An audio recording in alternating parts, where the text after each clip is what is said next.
Assalamualaikum warahmatullahi wabarakatuh. Kembali lagi di sini bersama Dito Putro channel yang mempelajari tentang dunia komputer dan juga ilmu teknik informatika.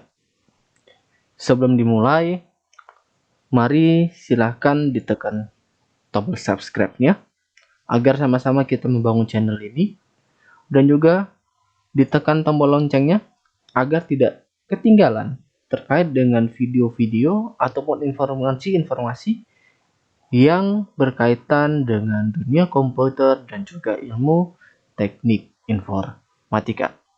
Pada video kali ini, kita akan belajar bagaimana cara membuat daftar isi otomatis pada Microsoft Word. Jadi misalnya kita ingin membuat laporan ya, baik itu tugas kampus, laporan daripada kerja praktek atau magang ataupun KKN, ataupun itu laporan skripsi ataupun tugas akhir, pasti membutuhkan namanya daftar isi. Nah biasanya mungkin ya yang cara manual yang kita buatkan mungkin seperti ini. Daftar isi misalnya abstrak. Kemudian kita buat titik-titik seperti ini. Kemudian sini kita buat misalnya halamannya 1, atau di bawahnya kemudian selanjutnya adalah kata pengantar. Kemudian kita buat titik-titik lagi. Kemudian kita buat 2. Oke, mungkin masih banyak ya, masih banyak di antara kita itu masih menggunakan yang namanya seperti ini. Itu sebenarnya cara yang sangat-sangat kuno dan juga memperlambat daripada proses pengerjaannya. Nah, Kali ini adalah kita akan mempelajari bagaimana cara membuat daftar isi otomatis tersebut. Langkah pertama adalah pastikan kita sudah memberikan nomor pada halamannya. Oke. Pastikan setiap halaman itu sudah memiliki nomor.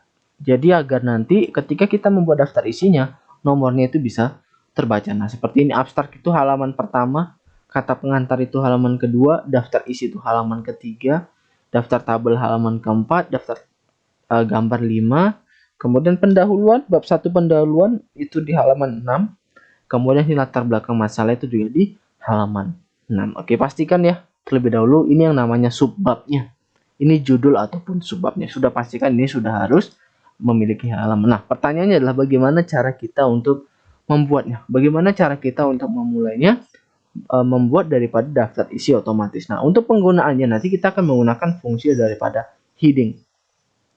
Nanti kita akan menggunakan fungsi heading seperti ini. Nah, cara membuatnya adalah langkah pertama adalah kita harus blok terlebih dahulu apa yang menjadi judul pada daftar isinya. Judul itu seperti misalnya daftar isi abstrak. Misalnya abstrak itu halaman berapa? 1.1 itu halaman berapa? 1.2 itu halaman berapa? Jadi apa yang nantinya menjadi judul, apa yang menjadi judul pada daftar isinya itu yang akan kita blok. Kemudian kita pilih more style-nya. Oke, di sini ada pilihan, ada banyak pilihan ya. Kita mau pilih,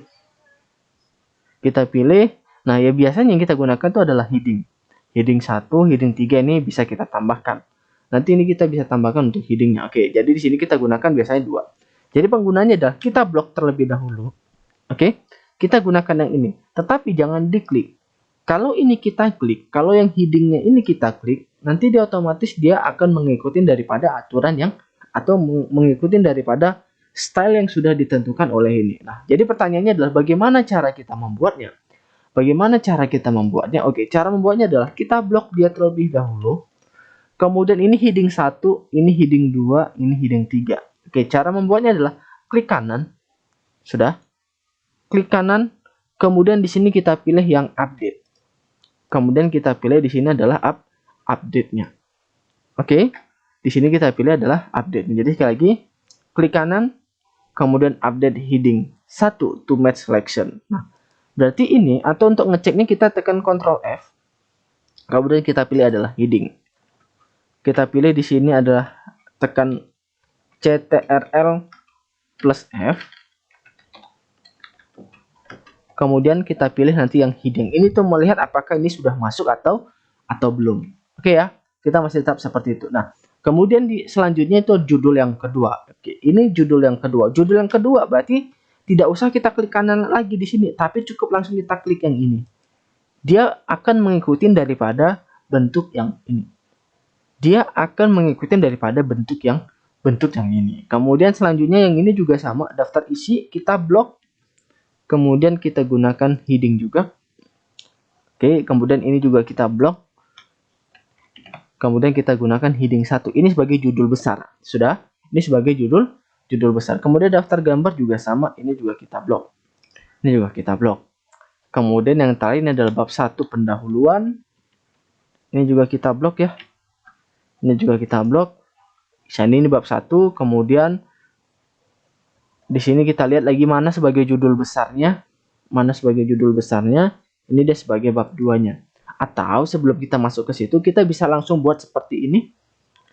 Setelah dari sini, ini ada subbab baru, yang artinya dia akan menjadi judul yang keduanya. Dia akan menjadi judul yang merupakan bagian daripada si bab 1 pendahulu. Nah, cara untuk membuat ini menjadi judulnya adalah sama, kita blok terlebih dahulu, tetapi bukan kita pilih heading 1. Kita tidak pilih dia sebagai heading 1. Oke, kita pilih dia sebagai heading yang keduanya. Berarti di sini adalah kita klik kanan, kemudian kita update heading 2 to match selection. Oke, berarti dia di sini sebagai heading 2. Nah, ini maksudnya heading 1 dan heading 2. Kalau dia yang ini kita gunakan sebagai heading 1 juga, oke, kita rubah dulu ya. Seandainya ini kita rubah dia menjadi heading 1 juga kita rubah, berarti nanti dia merupakan bagian jadi judul yang besar seperti ini.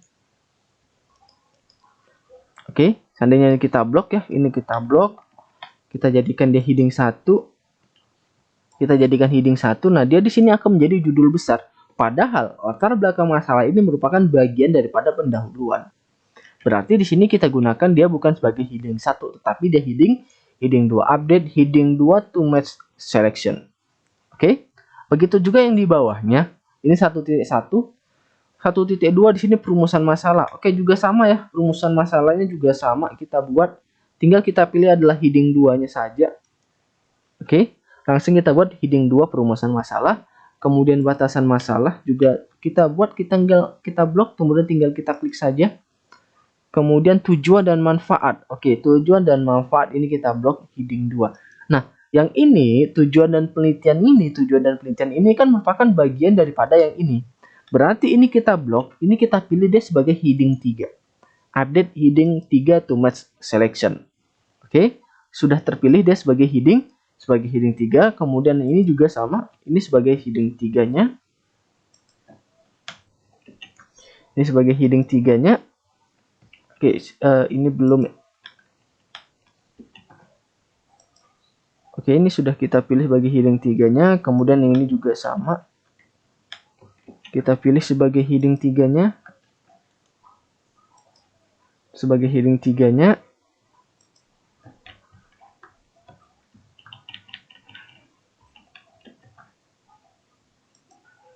Oke, sudah ya. Sudah sebagai heading 3-nya. Nah, yang ini balik lagi, ini sebagai heading 2-nya. Oke, maka dia seperti ini. Satu lagi dia di sini adalah sistematika penulisan. Oke, ini kita hapus ya, ini enggak. Ini dia sebagai heading 2-nya. Sistematika penulisan. Kemudian yang terakhir misalnya yang ini, berarti balik lagi yang ini sebagai heading 1-nya kembali. Jadi judul besarnya. Sudah, setelah kita buat penomornya sampai ke bawah, selanjutnya adalah bagaimana cara kita memanggilnya. Oke, berarti memanggilnya adalah posisinya itu berada pada daftar isi. Posisinya berada pada daftar isi. Oke, di sini ya. Berarti kita ambil tempatnya, di sini tempatnya. Bagaimana cara memanggilnya? Oke, cara memanggilnya adalah kita masuk ke dalam reference. Oke. Kita masuk dulu ke dalam reference. Kemudian di sini yang selanjutnya adalah kita pilih adalah table of content. Nah, di sini kita memilih mau yang pakai kita yang mana. Ini terserah kita. Kita mau gunakan yang mana, apakah yang ini atau yang ini. Misalnya kita gunakan ini, oke, berarti kita gunakan yang ini. Nah, dia otomatis nanti akan terbuat seperti ini. Nah, yang tidak perlu, misalnya ini tidak ada ya. Ini kalau tidak ada cukup dihapuskan aja gitu. Oke. Ini dihapuskan, ini kita hapuskan ya. Bisa. Kemudian ini bab 1 daftar gambar. Oke, seharusnya ini terpisah ya. Sudah. Nah, yang seperti ini posisinya ini, posisi yang ini. Ini kan posisinya seharusnya sama. Ini kita hapuskan saja. Ini kita hapuskan saja, kita naikkan dia ke atasnya. Kita hapuskan, kita buat spasi. Seperti ini.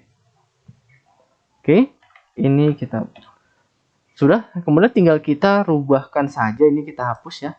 Ini kita hapus. Sudah, ini tinggal kita rubah aja sesuaikan dengan tulisannya. Misalnya tulisannya kita buat dia Times New Roman. Kita buat Times New Roman dengan jaraknya itu adalah fontnya adalah 12. Kemudian misalnya jaraknya itu kita buat di sini 1 spasi. Udah, tinggal kita buat jaraknya adalah 1 spasi. Layoutnya before afternya kita buat adalah 0. Mudah bukan cara untuk membuat daripada daftar isi otomatis. Nah, ini tadi kalau heading 1 dia menjadi judul besar. Heading 2 dia agak masuk ke dalam. Heading 3 itu juga agak lebih masuk ke dalam. Nah, seandainya kita ada perubahan daripada nomornya. Misalnya nih, penambahan kata pengantar. Ternyata kata pengantar itu 2 halaman. Berarti halaman 2 dan juga halaman ketiga daftar isi otomatis itu menjadi halaman 4. Nah, caranya adalah kita nggak usah repot-repot, kita cukup update table aja. Kemudian di sini yang kita update kan adalah page number only. Kita pilih adalah page number only. Berarti yang perlu kita update adalah halamannya saja. Misalnya ada penambahan, contoh, ini kan sampai bab 2 landasan teori ya. Bab 2 landasan teori. Oke, misalnya di sini kita buat tambahkan 1 lagi, kita buat di sini adalah 2.1. Misalnya sistem pakar. Oke, kita tambahkan nih, kita blok dulu. Kemudian kita pilih dia ke home, dia sebagai heading 2. Dia sebagai heading 2. Nah, di sini heading 2-nya, heading 2 kan berarti sudah terdapat heading yang baru ya. Nah, di sini yang untuk daftar isinya di sini, kita cukup untuk update table tadi. Update table yang perlu kita tambahkan adalah update entry table. Kenapa? Karena kita pilih ada update entry table karena ada penambahan data. Oke, kita klik OK. Maka di sini ada penambahan yang namanya yang tadi yang baru kita tambahkan tadi. Kalau yang berubah itu hanya halamannya saja, kita pilih hanya untuk ini adalah page number only. Tapi kalau ada penambahan data, maka yang kita tambahkan adalah entry table. Oke, mungkin itu video kali ini pada materi hari ini yang bisa saya jelaskan terkait dengan pembuatan daftar isi otomatis. Jika sekiranya video ini bermanfaat, silahkan di-share kepada teman-teman, keluarga, ataupun kerabat terdekat. Dan silahkan tuliskan di komentar terkait dengan video apa yang ingin sama-sama kita pelajarin agar saya membantu untuk membuatkan videonya. Mungkin itu saja untuk kali ini. Saya akhiri dengan wabillahi taufik wal hidayah. Wassalamualaikum warahmatullahi wabarakatuh.